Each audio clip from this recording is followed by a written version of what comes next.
gonna be a good day. Hey guys, welcome back. Bushcraft family here with another video. Deep into the bunker. Anyway, I think it's going to be a two-part series. It's about bugging out or bugging in.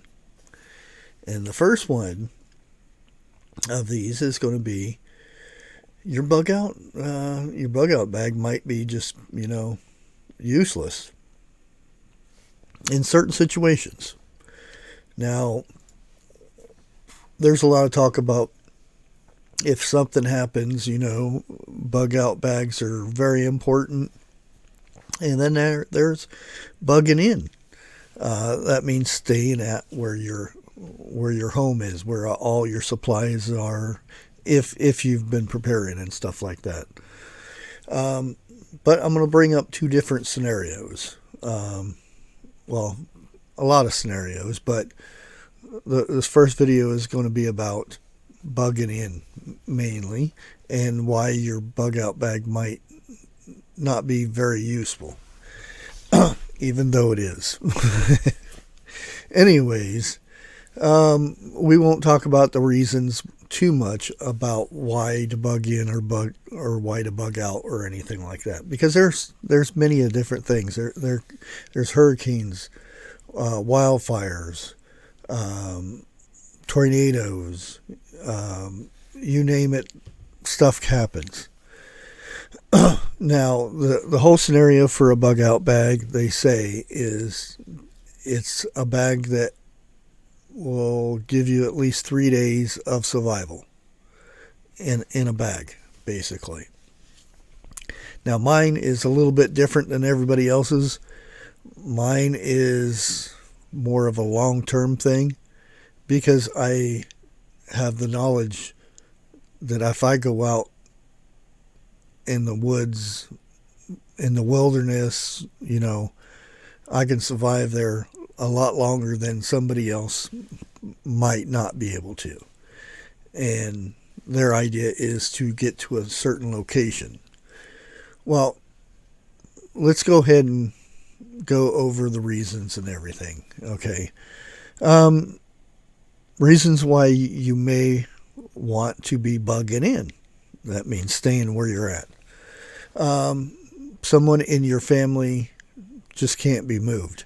They have an injury, medical reasons, whatever the case may be. It's better for you to stay in with them and hold out until things get better.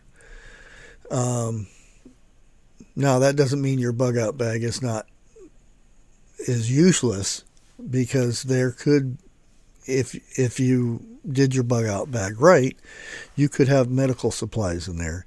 You could have extra food in there.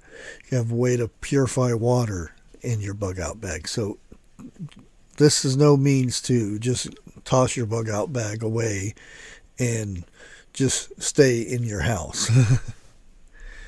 Another reason is you don't have a destination to go to, to bug out to. Some people just don't, they don't have family members that live in the country, or they don't have a spot picked out to where they go, where they have more supplies. What they call survive caches, where you have a bucket and you have, water, food, and medical supplies buried, or survival stash, whatever you want to call it, in certain locations. Some people just don't have that, and it makes more sense to stay where you're at. The other one would be weather. It's just too dangerous to go out. It could be an ice storm. It could be a blizzard out, and that bug out bag just ain't gonna do you no good. It's better to stay in where you're at, hunker down, and try to stay warm until the weather gets better. And then, if things are not better, then you could use that bug out bag to bug out.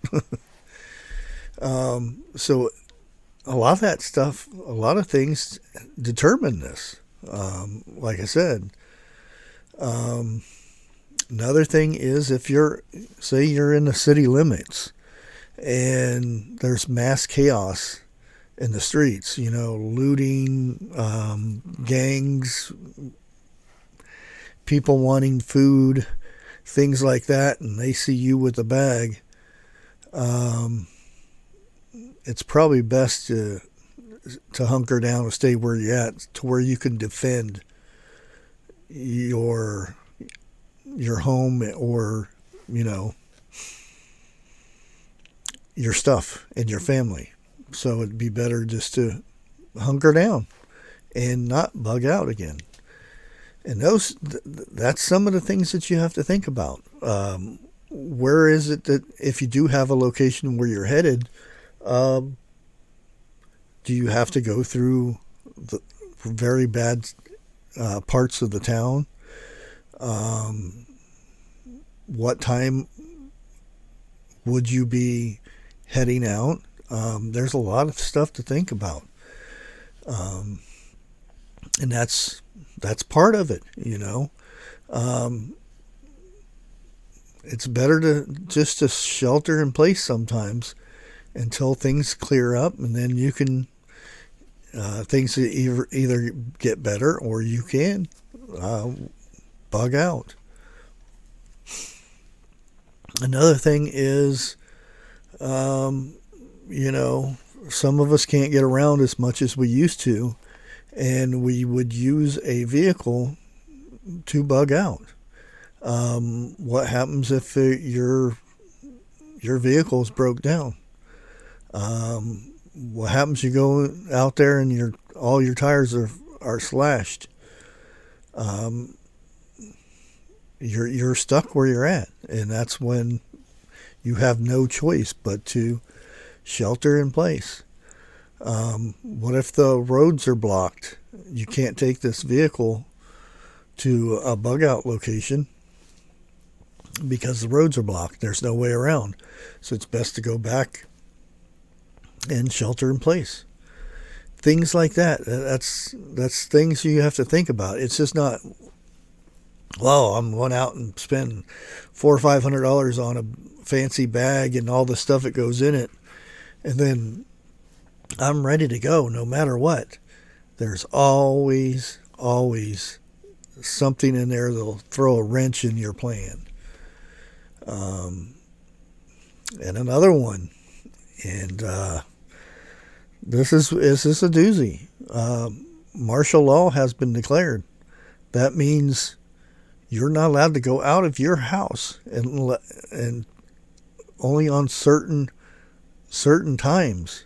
If you're caught out of your home, you can be detained or worse.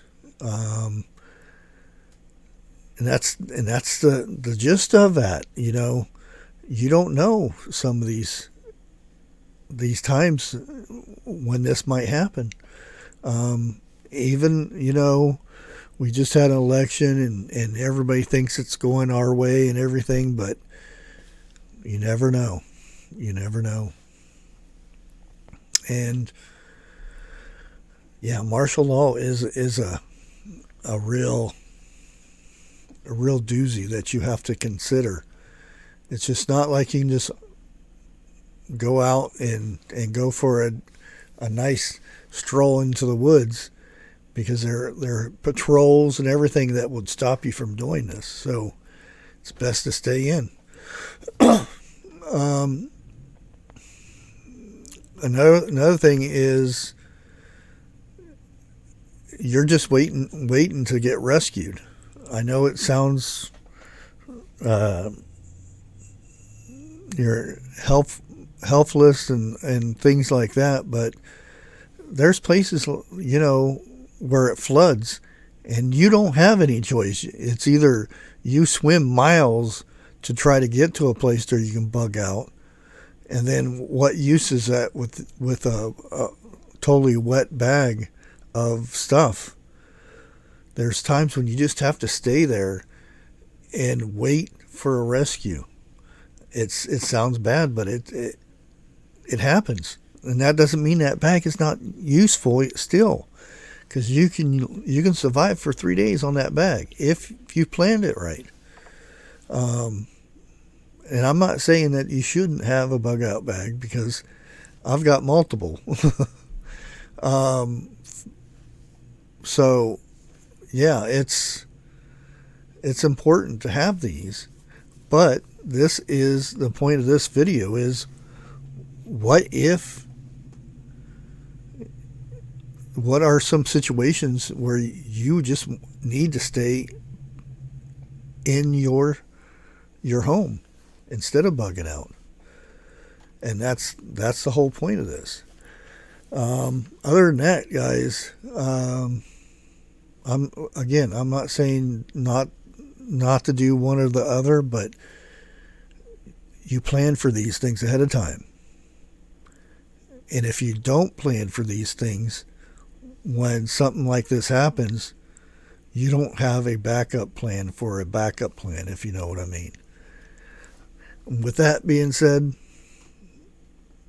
God bless. We'll catch you on the next one. The part 2 of this will be when to bug out and all that stuff, when you don't want to stay in. Until next time, God bless.